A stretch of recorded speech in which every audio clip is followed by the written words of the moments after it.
지금 저희는 구약의 십계명의 말씀인 예수님께서 산상설교에서 마태복음 5장 1절 시절할 때 예수께서 산에 올라가 앉으셨다. 그 산이 시내산을 배경으로 하는 겁니다. 그때 말씀을 주셨던 본의를 예수님께서 이제 이 얘기하시는 겁니다. 그때의 본 뜻은 이런 거였다. 그래서 십계명과 산상설교의 말씀을 두 개를 융합시켜서 지금 우리가 이제 설교를 듣고 있습니다. 그리고 이게 마음속에 싹 들어오면 어디로 싹 가야 되냐면은 예수님이 우리에게 가르쳐 주신 주기도문의 기도문으로 자연스럽게 연결해서 이렇게 갈 겁니다. 지금 설교가 세 개가 왔다 갔다 하면서 이렇게 통합하는 그런 내용을 잘 잡으시길 바랍니다. 우선 이제 제일 중요한 게 인생에 있어서 제일 중요한 게 뭐냐? 자기의 하나님으로 하나님을 만나야 된다는 겁니다. 이게 이제 사람마다 자라나면서 다 다르죠. 어리면 어린 만큼 있고 이제 나이가 들면 들 만큼 있는데 결정적인 건 뭐냐? 내 인생이 내 손에 달린 게 아니구나라는 것을 어느 날 인정할 수밖에 없는 이런저런 일들로 있습니다. 우리가 같이 함께 기도했던 3주 전에 호주에 있는 제 친구 목사님, 내 후배 목사님의 사모님이 심근경색으로 갑자기 돌아가셨습니다. 51살 정도밖에 안 되시는데 너무 젊죠. 저희 여기 와서 그때 연합 원래 오페라 가수였고 호주에서 오페라 가수였고 이제 목사님이 되어서 아내와 함께 사역을 많이 하고 지난 주간에 장례식이 있어서 이제 줌으로 우리가 이제 장례식을 같이 참여를 했는데 장례식에서 우리가 보통 느끼는 감정하고는 좀 많이 좀 다르더라고요. 연세가 드셔서 준비된 또 몸이 아파서 준비된 이런 거 뭐 생각을 좀 하잖아요. 근데 이거는 갑자기 그냥 또 평소에 지병이 있었느냐면 그러지도 않았어요. 저희도 또 깜짝 놀랐죠. 갑자기 이제 이머전시로 갔다가 며칠 있다가 이제 소천하신 거예요. 우리는 모르죠, 하나님의 인도하심과 그런 것들이. 그러나 마지막으로 그 장례 예배를 드릴 때에 그 드리는 그 과정 가운데 속에서 그가 전도했던 사람들, 사모님을 통해서 예수님을 믿은 가정교회를 통해서 예수님을 믿는 사람들이 와서 자기가 사모님을 어떻게 만났는지, 어떻게 자기를 사랑해 줬는지 그 얘기를 하는 거예요. 그 다음에 목자 목녀들 중에서 또 힘들고 지칠 때 사모님을 통해서 어떻게 영적으로 힘을 얻었는지 그 얘기를 또 하는 거예요. 그리고 이제 마지막으로 남편이 그 허민 목사님이 아내를 위해서 헌정 찬송을 불러줘. 그래 가야 할 길 다. 근데 이제 그 장례식을 보면서 제 마음 생각은 갑자기 그런 생각이 든 거예요. 야 나라면 어떻겠나? 나라고 그러지 않는다는 법이 없잖아요. 그죠? 우리가 요즘 직분자 성경 공부하는 중에 이런 내용이 있어요. 예전에 최영기 목사님이 와서 설교하실 때 이런 예를 드는 적이 있어요. 왜 내가 암에 걸렸습니까? 하나님 앞에 이렇게 얘기를 하는데 그 질문이 아니라 거꾸로 질문을 해야 된대요. 왜 나라고 암에 안 걸릴 수 있냐? 그렇죠. 근데 이제 그게 우리는 일상에서는 잊고 있다가 갑자기 이건 주어진 삶이구나. 주어진 삶인데 주어진 시간만큼 내 것처럼 살라고 하나님이 주신 건데 어느 날 그게 익숙하다 보니까 그게 그냥 그러고 있는 줄 알아요. 그러고 있는 게 아니라 오늘 밤이라도 하나님이 오라 그러시면 갈 수밖에 없는 존재라는 것을 여러 가지 이유로 인정할 수밖에 없고 그리고 또 자기의 삶의 결정적인 순간에 하나님이 나를 도우셨다라는 것을 경험하는, 그래서 하나님을 귀로만 듣던 것을 자기가 마음으로부터 하나님과 연결되어 있다라는 것을 딱 느끼는 그 모멘트를 잡아야 된다. 그거를 십계명에서는 내가 너희를 애굽 땅 종되었던 데서 해방시킨 여호와 하나님이다. 나 외에 다른 신을 내게 두지 말라. 그래서 어느 날 교회를 다니거나 이렇게 신앙생활 이렇게 해오다가 자기의 삶에 하나님이 아니면 안 되겠구나라는 간절한 마음에 하나님만을 바라보는 그 마음의 상태가 팔복 첫 번째, 심령이 가난한 자는 복이 있는. 그러니까 전적으로 가난해진 마음에 나오는 말이 뭐냐면 하나님 외에는 나에게 다른 하나님은 없습니다. 당신만이 나의 하나님이십니다. 근데 놀랍게 이 고백을 하는 순간에 내 마음이 어떻게 되면 내가 하나님의 자녀라는 확신이 확 들어온단 말이죠. 그게 심령이 가난한 자는 복이 있느니 천국이 저희 것입니다. 우리가 그걸 맛본 거예요. 그렇게 맛본 자의 두 번째 내용이 뭐냐? 그러면 그런 하나님을 어떻게 섬겨야 되느냐? 이걸 제2계명에서 설명을 하는 거예요. 그러니까 하나님을 세상 사람들처럼 생각하고 섬기지 마라. 보편적으로 세상 사람들은 10계명에서 얘기할 때 뭘 만들어 자연에 있는 무엇을 자기의 현실의 필요를 채우기 위해서 자기의 욕망을 채우기 위하여서 뭘 만드는 거예요. 만들면 두 가지 문제가 발생하는 거예요. 지난주 설교 드렸듯이 첫 번째는 신이 아닌 거를 자연을 신격화시켜서 올려놓는 문제가 되는 거예요. 그러니까 이걸 뭐라 그러냐면 참칭죄라 그래요. 사칭죄라 그랬습니다. 선생이 아닌데 선생이라고 사칭하는 거, 의사가 아닌데 의사라고 사칭하는 거. 그 중에 제일 큰 게 사실은 따져보면 진짜 말도 안 되는 거죠. 사람들은 그렇게 생각해서 하나님이다라고 하는데 옆에 하나님이 또 이렇게 보고 있다가 야, 너 번지수가 틀렸어. 저기다 가서 하면 안 되지. 나한테 와서 해야지. 쟤는 너의 필요를 조금 채워준다고 생각하지만 네 운명을 책임질 수 없어. 너의 인생을 책임질 수도 없어. 다만 필요에 따라서 이리 가고 저리 가는데 그건 하나님이 아니야. 이 세상에 있는 하나님이 만드신 많은 것들 중에 사람보다 초자연적인 능력을 가지고 있는 귀신들이 있습니다. 여러분 절대로 귀신을 부정하면 안 됩니다. 작두 타는 거 이거 부정하면 안 돼요. 근데 그 다음을 물어야 돼요. 뭘 물어야 돼? 작두 타서 어떡하겠다는 거예요? 뭐? 그래서 그냥 과거를 잘 맞춰. 그럼 맞출 수밖에 없죠. 왜? 귀신은 안 죽으니까 과거는 알아. 근데 모르는 게 있어요. 뭘 몰라? 미래는 몰라. 그래서 이사야서에서 지난주에 봤던 거 미래가 어떻게 될지 얘기해봐라. 이게 진짜 신이냐 가짜 신이냐. 왜? 역사를 움직이고 역사를 당신의 뜻대로 하는 거니까. 그러니까 사람들은 자기의 필요에 따라서 1차적으로 투영해서 만들어 놓은 게 대부분의 이런 신상들인 거예요. 그 다음에 안 만들어 놓고도 자기가 만드는 우상이 있어요. 자기가 만드는 우상은 뭐라면 그게 나에게 행복을 가져다 줄까 고 생각하고 자기가 생각하는 거예요. 그게 때로는 자식 우상일 수도 있고요. 돈일 수도 있고요. 전체를 부정하는 게 아닙니다. 성경은 정확하게 하면 그것만큼의 가치를 인정하라는 거예요. 근데 그가 줄 수 없는 거를 내가 기대하는 순간에 그게 나에게 우상으로 내가 만드는 거예요. 내가. 그러면 그걸 정작 줄 수 있는 하나님이 옆에 앉아 있으면 10계명 2계명에 나는 질투하는 하나님이라 그러는 거예요. 거기 말하는 질투란 뭐냐? 막 이렇게 우리가 막 질투할 그 얘기가 아니고 내가 받아야 되는 영광을 너는 왜 쟤한테 주니? 너 번지수가 잘못된 거야. 이게요. 여러분 한번 생각해 보십시오. 얼마나 결례인지. 대통령을 만나러 갔는데 그 옆에 있는 분한테 대통령한테 대하듯이 우리나라는 조금 이상해졌어 그런데 그러면 안 되잖아요. 대통령을 만나러 갔는데 그 부인한테 가서 대통령을 대하듯이 그러면 안 되지. 대통령을 만나러 갔는데 비서실장한테 가가지고 대통령한테 가서 그러면 안 되죠. 그러면 옆에 있다가 누군가 수정을 해줘야죠. 야, 네가 이게 잘못한 거야. 오늘 저와 여러분이 수정을 해주는 사람으로 살아야 되는 거예요. 이 땅의 사람들은 몰라요. 몰라요. 그리고 이제 그 다음에 얘기하는 게 오늘 이 얘기예요. 하나님을 섬기는 방법은 10계명 2계명에 그를 사랑하여 그 계명을 지키는 것이다. 사랑하여 계명을 지킨다는 게 무슨 말이냐? 그게 오늘 설교할 내용의 핵심입니다. 이게 네 번째 복이 되는 의에 줄이고 목마른 상태로 올라가는 거예요. 줄이고 목마르다는 것은 갈급함을 채워야 되는 어떤 거죠.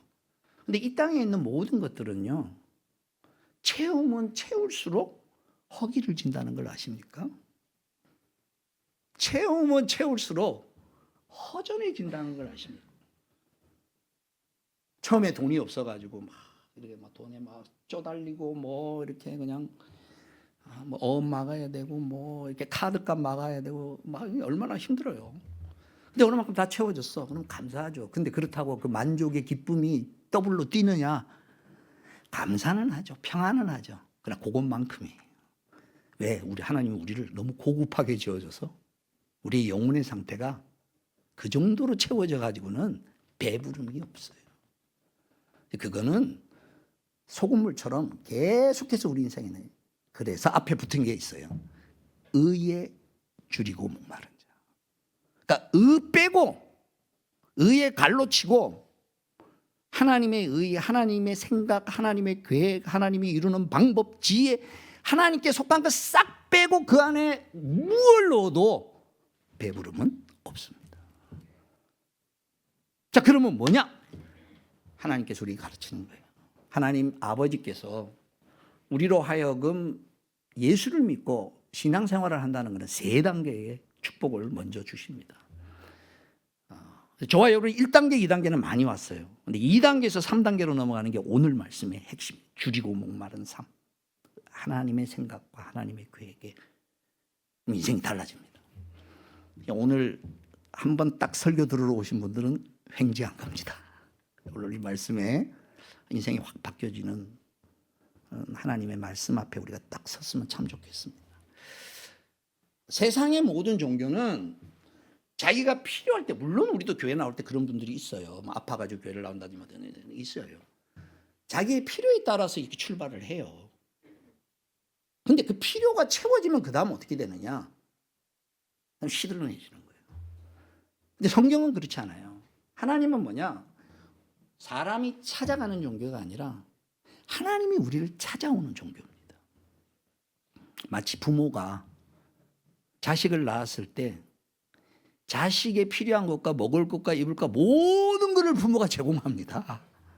말 안 듣고 가출해 나갔어도 일단 회복시키고 봅니다. 그래서 지난주 설교했듯이 기독교는 뭐냐? 처음 예수님 만나면 뭐냐? 한없이 그의 필요를 체험을 받는 겁니다.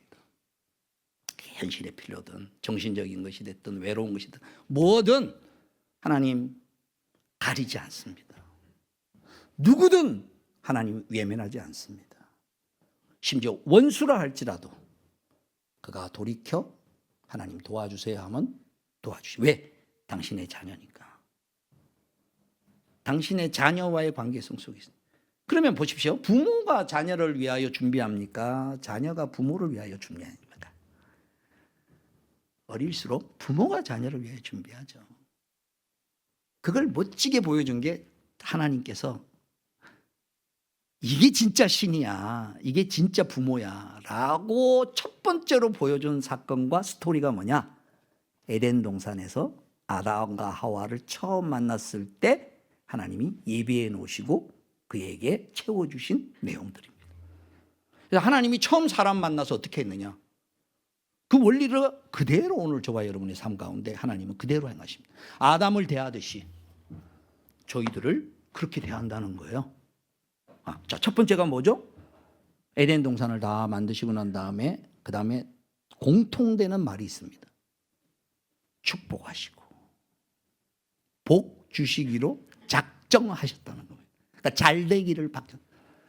그럼 우리 자녀에 대한 하나님의 마음이죠. 우리가 우리 자녀들에 대하여서 잘 되기를 바라는 마음을 가지죠. 그러니까 그 마음에 그러니까 어떤 행동을 하느냐 안 하느냐, 그 다음에 꾸짖기를 하느냐 뭘 하느냐랑 상관없이 그 모든 거는 통칭해서 초점이 뭐냐면 그가 복되기를 바라, 잘 되기를 바라는. 그러니까 잘 되기를 바라는데 채워지는 순서가 뭐냐? 첫 번째, 첫 번째 하나님을 우리에게 주시는 겁니다. 하나는 우리의 필요를 채우시는 분이시다. 현실적인 분. 그래서 에덴 동산에 먹을 것과 마실 것과 보기에 좋고 먹기에 좋은 모든 것들로 가득 차게 하셨다.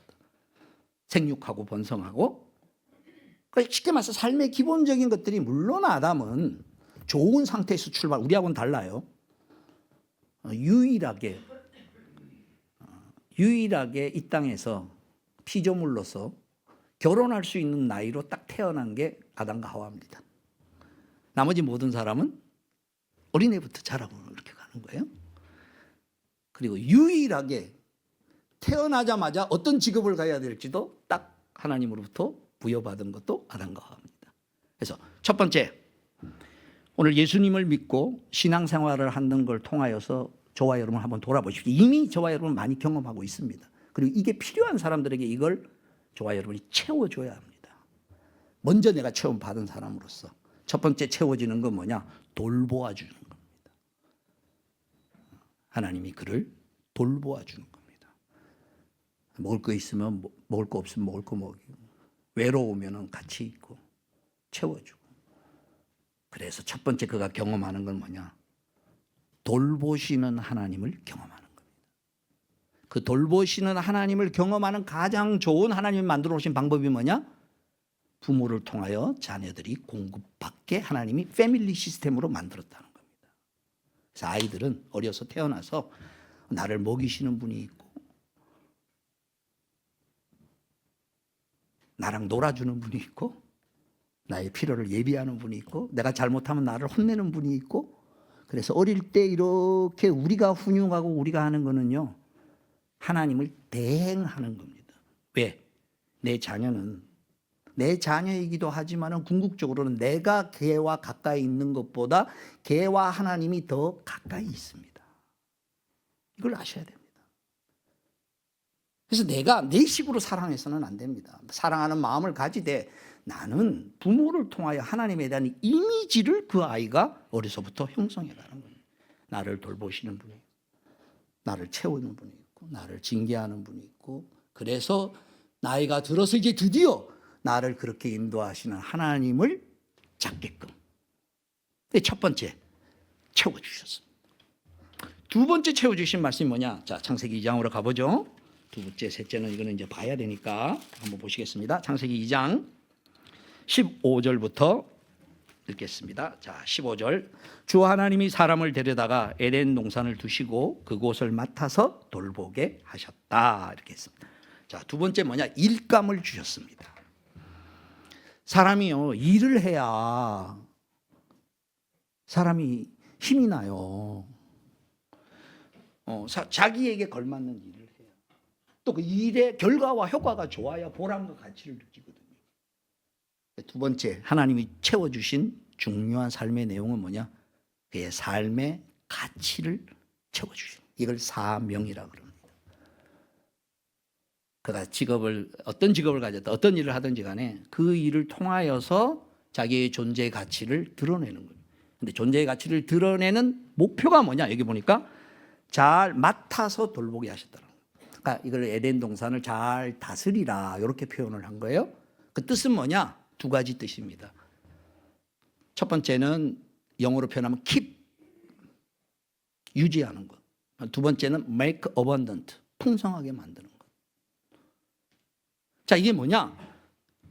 동산은 우리로 따지면 하나님이 기업체를 하나 떼어준 거예요. 회장님이 계열사 하나 떼어준 거예요. 하나님이 만든 전체 세계예요. 근데 에덴 동산이라는 그 기업체를 아담과 하와에게 떼준 거예요. 네가 이걸 네 것처럼 하고 관리해. 이건 소유권은 내 거야. 근데 네가 하는 동안에 잘 갖고 봐라. 근데 가꾸는 초점을 정확하게 한 거예요. 네 마음대로, 네 하고 싶은 대로, 네 욕망대로 네가 거기서 빨아들여서 너의 욕망을 채우는 그런 가꿈이 아니라 네가 손대는 것마다 잘 되게 해봐라. 즉 다스림을 받는 대상이 더 현재 상태가 나쁘면 더 나빠지지 않도록 유지하도록 하고, 그것은 첫 번째. 두 번째는 그 상황에서 어떻게 해서든지 개선할 수 있도록 네가 거기에 변수가 되라는 거예요. 히팅을 좀 하나 끄죠. 싹 눈들이 졸리려고 하는 표현을. 잠깐 이렇게 좀 환기 좀 한번 씻고 양쪽 창문을 열어서 바람이 샥 들어와가지고 정신 좀 번쩍 나게. 예, 히팅도 좀 끄시고. 이게 직업관입니다. 여러분, 그리스도인의 직업이란 직업만이 아니라 눈에 보이는 직업이 아니라 우리가 하는 모든 일이 하나님이 맡기신 에덴 동산입니다. 남편과의 관계도 에덴 동산이고요. 자녀와의 관계도 에덴 동산이고요. 친척과의 관계도 에덴 동산이고요. 손자와의 관계도 에덴 동산이고요. 교회 성도들과의 관계도 에덴 동산이고요. 다양한 형태의 에덴 동산이 무수하게 많이 있습니다. 근데 하나님은 우리에게 원하시는 게 뭐냐? 거기서 네가 변수가 되라는 거예요. 세상의 변수는 자기의 욕망을 따라서 망가뜨리는 거예요. 근데 네가 들어가면 거기서 네가 손대는 건 우선은 첫 번째, 상태를 더 악화시키지 마라. 이거 아주 중요합니다. 참으라는 거예요. 뭐 이렇게 힘드냐 어떠냐 그거 하지 말고, 힘든 거는 뭐 당연한 겁니다. 좋은 일 하는데 힘들지 않는 일이 어디 있겠어요. 그러니까 거기에 매이지 마시고, 하나님이 나를 왜 여기 만나게 했느냐, 왜 이 사람 만나게 했느냐. 근데 보니까 여기 지금 형편 무아지경이, 그러면 그 상황에서 네가 어떻게 했든지 거기서 더 나빠지지 않도록 붙잡아 줘라. 이거 굉장한 겁니다. 그리고 가만히 살펴봐서 저 사람이 저 상황에서, 저분이 저 형편에서 조금 나아지려 그러면 내가 할 수 있는 일은 뭘까를 생각해서 하라는 거예요. 그러니까 나의 존재의 의의가 내가 손대는 것이 복이 되도록. 왜? 그게 그런 다스림, 그런 기업, 다스린다 그러니까, 정치한다 그러니까 조금 부정적으로 생각하는데, 원래 정치는 굉장히 좋은 단어입니다. 정치를 잘 하셔야 돼요. 그러니까 곤모술수를 하라는 게 아니라 그 지혜와 경륜과 경영함이 남들이 볼 때, 야, 전 정말 큰 어른이네, 저렇게 할 수 있네. 하나님의 형상의 핵심은 뭐냐면요, 하나님이 지식도 있고 의도 있고 지혜도 있고 능력도 있지만 그걸 합쳐서 그걸 뭐라 그러냐, 하나님이 다스리고 경영하는 것을 하나님의 형상이라 그럽니다. 그래서 아담과 하와에게 에덴 동산을 잘 다스리라라는 것은 뭐냐, 네가 하나님의 자녀라는 형상을 잘 드러내봐라는 기회를 주시고, 여기에 이제 드디어 여기 일을 하면서 그 마음 가운데 기쁨도 있고, 내가 손대는 것마다 잘 되니까, 내가 손대는 게 이루어질 때 어떤 보람이 있고 가치가 있잖아요. 근데 그게 단순한 어떤 무생물이나 무슨 뭐 세상에 무슨 어떤 일이라도 뭐 돈 많이 벌면 기분도 좋고 그렇지만, 그게 아니라 그걸 통하여 생명이 살아나는 일 있고 인생이 변화되는 일을 가지면 그건 맛이 완전 차원이 달라지는 거예요. 근데 그러고 난 다음에 깨닫는 게 있는 거예요. 왜 하나님이 이걸 허락하셨는가? 여기서부터 이제 오늘 설교의 핵심입니다. 여기서부터가 중요해요. 여기까지는 세상 사람들이 따라옵니다. 세상 사람들도 훌륭한 사람들 보면 자기만을 살지 않습니다. 제가 오늘 칼럼 쓴 거 여러분 꼭 집에 가서 읽으십시오. 제가 청소년들하고 청년들에게 어떻게 하면 도움이 될까 그래서 제가 서재에 꽂혀 있던 책을 하나 뽑았는데, 손봉우 교수님이 썼던, 특별히 중고등부 자녀들, 청년들 자녀를 둔 부모님들은 꼭 그 책을 보십시오. 저 위에 도서관에 있거나 제 방에 오면 빌려갈 수 있도록 해놨습니다. 거기에 이제 칼럼 읽어보시면 그 내용들을, 스티브 잡스와 빌 게이츠를 지금 이렇게 비교를 해놔서 이제 손 박사님이 생각하는 어떤 내용을, 물론 그게 꼭 100% 옳다고 보기는 어렵지만 아주 그런 측면으로 그렇다는 거예요. 한번 잘 읽어보시면 어떤 게 있냐면요, 사람은 자기가 한 것의 결과와 열매가 있을 때 굉장히 기쁨이 있고 그로 말미암아서 돈도 벌고 명예도 얻고 이럽니다. 이걸 다 소원해요. 이걸 다 세상은 바라고. 나쁘지 않죠, 좋죠.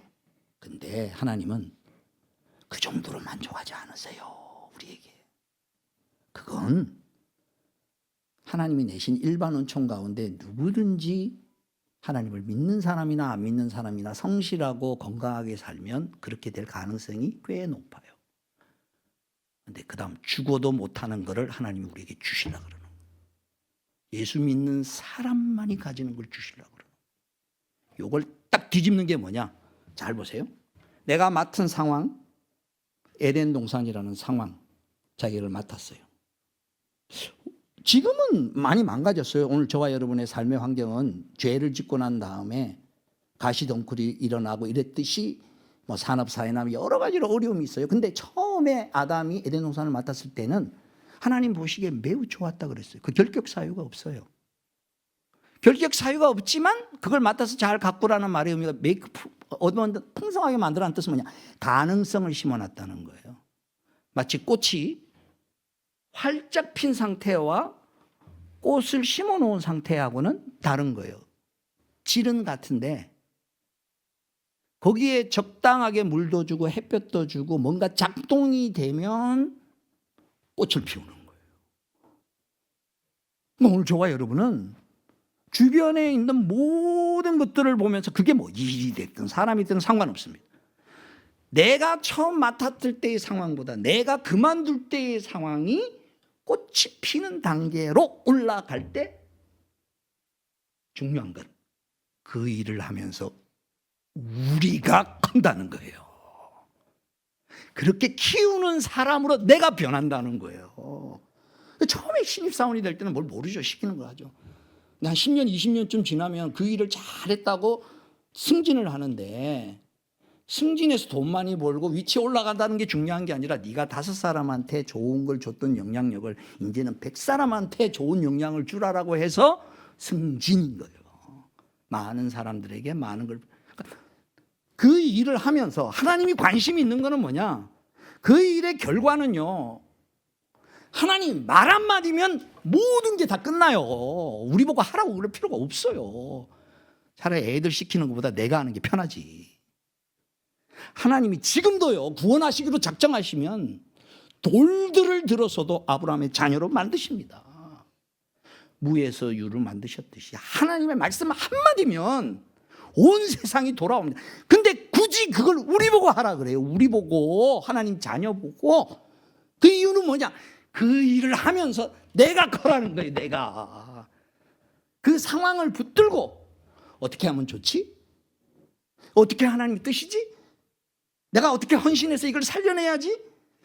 그냥 포기할 수 없는 자녀들, 포기할 수 없는 남편, 포기할 수 없는 직업, 이거 붙들고 하나님 어떻게 하면 좋습니까? 그 상황은 에덴 동산을 붙들고 망가진 걸 붙들고 하나님의 은혜를 구하고 붙들고 씨름하는 과정을 통해서 어느 날 뒤돌아보니까 내가 커 있더라는 거죠. 그래서 하나님이 우리를 세우고 싶은 최고의 축복은 뭐냐? 우리 자신이 하나님의 그랜드 프로젝트입니다. 내가 커나. 그리고 이제 2단계 깨닫는 겁니다. 이걸 이제 깨달아야 됩니다. 그래서 이걸 깨닫고 나면 하나님이 이런 깊은 마음을 가졌네. 하나님의 마음이 느껴져서 그럼 하나님의 계획을 내가 따라가야지. 이게 계명을 순종하는 거예요. 그래서 하나님의 계명은 결코 우리에게 무거운 짐이 아니라는 거예요. 뭐 시키는 거 하는 게 아니에요. 계명이란 시키는 걸 하는 게 아니에요. 하나님이 이런 생각을 가졌구나, 이런 마음을 가졌구나. 그러니까 이런 케이스는 어떻게 해야지? 하나님의 생각과 공유하는 겁니다. 하나님과 동력자가 되는 겁니다. 내 인생을 놓고. 자, 그게 뭐냐? 보니까 하나님이 만드신 자연이라는 거예요. 환경이라는 거예요. 상황이라는 거예요. 예를 들어 자녀라는 거예요. 뭐든지 상관없습니다. 근데 그게 잘 되기 위해서는 하나님이 나라는 변수를 집어넣어서 여기서 좋게 만들었잖아요. 지금. 그죠? 지금 나타나는 형식이. 그러면 나는 뭐냐는 거예요. 하나님이 만든 자연과 똑같이 하나님이 만든 사람도 그 사람의 상태에서 앞으로 더 나아가기 위해서는 자연에게 그 변수가 필요하듯이 사람도 이렇게 올라가기 위해서는 변수가 필요한데 그 변수가 뭐냐? 하나님의 말씀이라는 거예요. 그래서 그 다음에 이어지는 선악과 금령의 말씀이 나오는 거예요. 보실까요? 2장 16절. 주 하나님이 사람에게 명하셨다. 동산에 있는 모든 나무의 열매는 내가 먹고 싶은 대로 먹어라. 그러나 성과 악을 알게 하는 나무의 열매만은 먹어서는 안 된다. 그것을 먹는 날에는 너는 반드시 죽는다. 선악과 금령의 말씀을 얘기를 하는 거예요. 자, 3번째 내용입니다. 3번째 내용이 이 말씀을 오해해가지고요. 이제 창세기 3장 다음 주에 이제 설교를 하겠습니다만은 이 말씀을 잘 이해하면 마음이 막 뜨거워져야 돼요. 저는 성경을 공부하고 연구하면서 제 평생에 최고의 깨달음의 말씀이 바로 이 선악과 금령에 대한 말씀의 이해였습니다. 성경을 보는 시각과 하나님에 대한 마음이 완전히 바뀌어진 이 말씀입니다. 그래서 우리 사랑하는 남성교회 성도님들은 이 말씀을 딱 붙잡을 수 있기를 정말 바랍니다. 이걸 딱 붙잡는 순간에 변합니다. 뭐가 변하냐? 삶이 나이가 들어갈수록 겉사람은 부패하지만 내 속사람은 새로워져서 독수리가 날개치고 올라가듯이 의에 줄이고 목마른 삶을 출발할 수 있는 중요한 내용이 되는 겁니다. 하나님이 어떻게 하면 내가 하고 있는 일들 가운데 속에서 이렇게 잘 되게 됐는데, 그러면 너도 이제 그 만물처럼 좋은 방향으로 가야 된다는 거예요. 사람이 어떻게 지금 만들어졌고 위치가 어디 있는지를 하나님 말씀해 주신 거예요. 아담과 하와는 처음 태어났을 때 살 수도 있고 죽을 수도 있는 가변성의 생명이었어요. 우리하고는 달라요. 우리는 태어나자마자 죽습니다. 근데 아담과 하와가 이때 하나님 말씀 듣고 하나님이 하라고 하지 말라고 했으니까 내가 안 해야지라는 그의 태도를 가졌으면 계속 사는 거예요. 따먹지 말라 그랬는데 따먹었잖아요, 그거를. 제가 자주 말씀드리면 따먹은 게 뭐 대수예요. 그 뭐 사과처럼 생긴 거 뭔지 어떻게 생겼는지 모르지만 그 대수 아니에요. 문제는 그렇게 하지 말라라고 한 그분을 어겼다는 게 문제죠. 그의 말을 안 듣겠다는 독립선언이거든요. 그러니까 하나님 지금 뭘 가르쳐 주냐면, 너의 생명은 내가 너를 향한 계획 가운데 있을 때 그 생명은, 그 다음 세 번째 주시는 축복입니다. 엔딩이 있다는 겁니다. 완성이 있다. 그걸 다른 말로 표현하면 영생의 삶이라는 겁니다. 아까 첫 번째, 하나님 우리를 필요를 채우시는 삶을 경험해야 됩니다. 하나님 만나야 됩니다. 그다음 두 번째, 하나님 우리에게 사명과 이 땅에서 살아가는 삶의 보람과 가치를 만나야 됩니다. 마지막 세 번째를 만나야 됩니다. 내 인생의 미래가 어디에 종착할 것인가. 내 개인뿐만 아니라 역사와 우주가 어떻게 끝나느냐라고 했을 때 영생, 그 영생이란 뭐냐, 그의 수준이 뭐냐. 지금 자기가 받은 생명은 하나님의 말씀, 이걸 따먹지 말라, 먹는 날에는 정령 죽으리라, 이 말은 뒤집어서 안 먹으면 산다는 거예요. 그죠? 그럼 뭐냐, 그의 생명이 어떤 기준에 달렸느냐,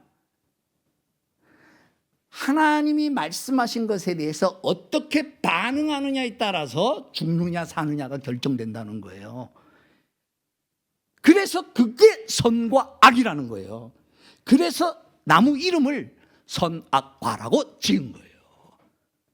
그 나무가 뭐 악한 뭐가 있는 게 아니에요. 만약 그 안에 독이 있었으면 따먹자마자 죽었어야죠.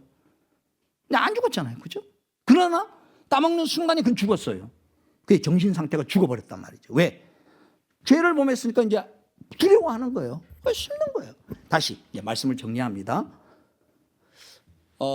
집에 아버지가 아들하고 아내를 불러서 아주 중요한 얘기를 했어요. 그럼 사장님이 불러가지고 회사에 중요한 일을 얘기를 했어요. 그러면 정상적이라면 말이 일단 나왔으면 그 말에 대해서 이제 반응을 어떻게 해야 될지를 결정해야 될 거 아니에요. 그죠? 그리고 그 일이 중요한 일이라면 협조를 해야 될 거 아니에요. 그 말을 안 듣는다는 거는 뭘 의미하는 거냐면 정상적인 관계가 아닌 거죠. 하나님이 말씀하셨으면요, 말씀이 오는 순간에 그 다음 어느 쪽으로 갈라지느냐는 상황에 놓인 거예요. 하나님은 말했는데 그냥 말이 없는 것처럼 내가 산다 그러면은 집안에 아버지가 얘기했는데 말을 못 들은 것처럼 사는 거하고 똑같은 거예요. 그러니까 오늘 저와 여러분이 성경 말씀을 배우고 이렇게 할 때 이 내용이 뭐냐? 그냥 뭐 성경이 계명이 있다, 이게 아니고, 요 말씀을 하신 하나님의 의도가 뭐냐? 하나님 마음은 어떨까? 하나님이 어떤 뜻이지? 이런 것들이 들어오는 순간에 이게 이런 걸 원하셨구나. 그 지금 뭐냐? 하나님이 아담을 만들어 놓고, 너는 지금 멋지게 지원받았어. 근데 이 자리에 머무르지 말고 여기서 점점점 너는 하나님의 말씀을 늘 지키는 수준으로 올라갈 거야. 근데 그 출발이 뭐냐? 먼저 하나님이 하신 말씀에 대하여서 지키는 것부터 시작을 하는 거다. 안 따먹는 것부터 시작하는 거야.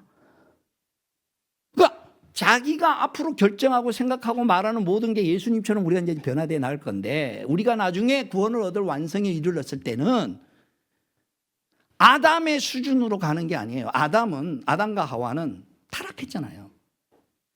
그러니까 그가 무음하게 지음을 받았지만 그의 상태는 뭐냐? 이쪽으로도 갈 수도 있고 저쪽으로도 갈 수 있는 상태인데, 그러지 말고 여기 확 올라오라는 거예요. 그러니까 예수 그리스도를 믿고 구원이 완성됐을 때 우린 다시는 떨어지지 않는 거예요. 그럼 이제 오늘 저와 여러분의 삶은 뭐냐? 어느 쪽을 줄이고 목말라야 되냐면은, 여러분 지나온 신앙생활을 하면서 오늘 이 말씀을 들으면서 참 저도 회개를 많이 했습니다. 여러분 막 성경 공부하면서 하나님의 얘기를 들으면서 막 가슴 뜨겁고 막 마음이 절절했던 그런 시절들이 있으시죠. 지금 보면은 신앙의 연조도 짧고 그랬는데 지금은 어떠세요? 왜 이렇게 냉랭해졌습니까? 그리고 좀 스스로 돌아볼 때 이건 아닌데 좀 그러지 않으세요?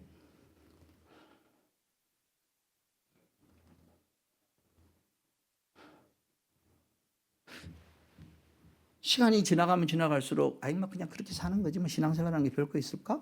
이 정도세요? 그러면 그때 그 상태가 뭐냐? 아담과 하와처럼 하나님이 선악과를 만들어 놓고 하나님 말씀을 해놓고 그 다음 창세기 3장에 사탄이 시험하러 오거든요. 근데 2장과 3장 사이가 시간이 얼마나 걸리는지는 모르겠지만 최소한 제가 예측하기로는 충분히 하나님이 하신 말씀을 묵상하고 둘이서 부부가 함께 의논하면서 왜 이걸 먹지 말라 그랬을까? 왜 이걸 동산 중앙에 생명나무가 옆에 같이 줬을까? 이름은 왜 선악과라 했을까? 왜 하나님이 다 먹어도 된다 그랬는데 왜 이거는 먹지 말라? 그 뜻이 뭘까? 이렇게 하면서 우리가 하나님에 대한 태도를 가지고 그분이 말하는 말씀에 대해서 내가 어떤 반응을 하며 살아가는 게 그게 생명을 사는 삶을 하는구나. 하나님이 말씀을 주신 거는 겉으로 보기에는 하지 말라 그러니까 뭔가를 자유를 제한하는 것 같아서 사탄이 그렇게 딱 꼬셨거든. 너가 이거 먹으면 하나님처럼 될까 봐. 하나님은 시기하고 질투하는 하나님이야. 그 말을 듣자마자 하와가 확 잘랐어야 되는데 이게 어디서 하나님에 대해서가. 여러분 사랑하는 사람한테 누가 모욕하고 막 말을 하면 가만히 듣고만 있으세요? 네가 뭔데 네가 뭐 한다고 함부로 그러냐고 변호해야 되는데 하와는 변호도 안 해. 이게 뭐냐? 아직 죄는 짓지 않았지만 연약한 상태에 있었다는 거예요. 그 말씀에 대하여 깊이 깨달음이 없으니까 아직 죄는 안 짓었지만 그 마음이 막 열정이 하나님을 향하여 불붙듯이 일어나는 마음이 없으니까 쓱 치고 들어오는 말에 쓱 넘어갈 연약한 상태에 있었다. 오늘 말씀을 마무리합니다. 다시 돌아보십시다. 혹시 내 마음의 상태가 지금 마음이 연약한 상태. 그러면 다시 찾아야 돼. 뭘 찾아야 되느냐? 하나님의 계획과 하나님의 생각을 지금 이 말씀을 듣게 하시는 하나님의 뜻은 무엇인가? 하나님의 뜻이 이렇구나. 현재 내가 처해 있는 상황 가운데 속에서도 하나님이 인도하시면 뭘까? 하나님이 뭘 어떻게 하라고 그러실까? 이게 딱 꽂히는 순간에 뭐가 생기냐면요. 줄이고 목마름이 생긴다는 거예요. 갈망이 생긴다는 거예요. 열정이 생긴다는 거예요. 그래서 그의 뜻이 이루어지기를. 그래서 이렇게 예수님이 기도했단 말이에요. 뜻이 하늘에서 이루어진 것 같이 땅에서도 이루어지다라고 기도할 소원을 마음에 가지는 단계로 올라가는 거예요. 오늘 말씀을 마무리합니다. 저와 여러분이 다시 이 줄이고 목마름을 찾았으면 좋겠습니다. 하나님이 이루신 것을 나도 이루고 싶다. 하나님이 만드시는 걸 나도 만들고, 그리고 하나님이 나를 향하여 이루고 싶은 것에 대해서 나도 하나님의 행하시는 일에 발맞추어서 내가 그 완성을 향하여 나가야지. 그리고 그 과정 가운데 속에서 하나님의 은혜와 하나님의 역사가 꽃피우는 그런 삶을 살고 싶다라는 줄이고 목마름이 있는 그런 영적 회복이 있는 삶이 되기를 주님의 이름으로 축원합니다.